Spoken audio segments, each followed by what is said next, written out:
ગુજરાતના 86 toll plaza પર ઈ detection portal શરૂ થઈ ચૂક્યું છે। 86 ટોલ પ્લાઝામાંથી 50થી વધુ ટોલ પ્લાઝા પર ઈ ડિટેક્શન ડેટા અપલોડ થઈ ગયો છે અને 4 દિવસમાં 9500 ઓટોમેટિક ઈ મેમો જનરેટ થયા, જેમાં પીયુસી, ઇન્સ્યોરન્સ, ફિટનેસ સર્ટિફિકેટને લઈને ઈ મેમો જનરેટ થયા છે।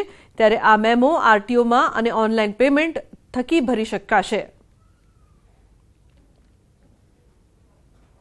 हाल में गुजरात में टोटल 86 टोल प्लाजा ने आमा कवरेज करवामां आवेलुं छे। आ 86 टोल प्लाजा मांथी हाल में 50 थी वधु टोल प्लाजा नो डेटा अपलोड थई गयो छे। आ तमाम डेटा अपलोड करता 1 एप्रिल थी आ ई डिटेक्शन पोर्टल चालू करवामां आव्युं छे અને હાલમાં 1 થી 4 તારીખની અંતર્ગત લગભગ 9500 ઓટોમેટિક મેમો ચલણ જનરેટ થયા છે।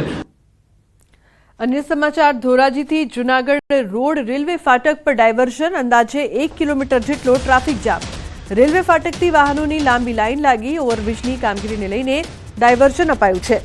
तो जामनगरथी जूनागढ़ तरफ जवा माटे वाहनो जमनावड़ रोड परथी पसार थाय छे।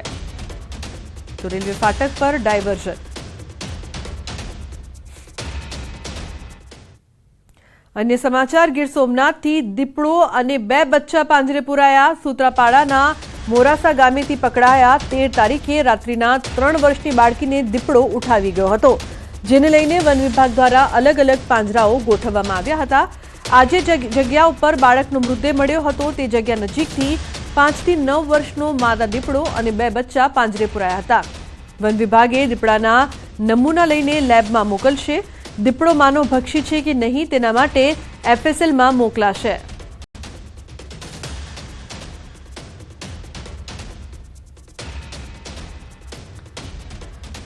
તો ઓલપાડમાં ગત રોજ લોકાર્પણ કરાયેલા બ્રિજ પર અકસ્માતની ઘટના બની છે। સિદ્ધનાથનગરના દંપતી બાઇક લઈને જઈ રહ્યા હતા તે સમયે દંપતીને અકસ્માત નડ્યો। પિકઅપ બોલેરો કારે બાઇક સવાર દંપતીને પાછળથી મારી જોરદાર ટક્કર મારતા બંને ગંભીર રીતે ઇજાગ્રસ્ત થયા। ગંભીર રીતે ઘવાયેલા દંપતીને નજીકની હોસ્પિટલમાં ખસેડાયા છે। તો ટૂંકી સારવાર દરમિયાન પતિ ગિરીશ આહિરનું મોત નીપજ્યું, જ્યારે ઇજાગ્રસ્ત પત્નીની સારવાર ચાલી રહી છે।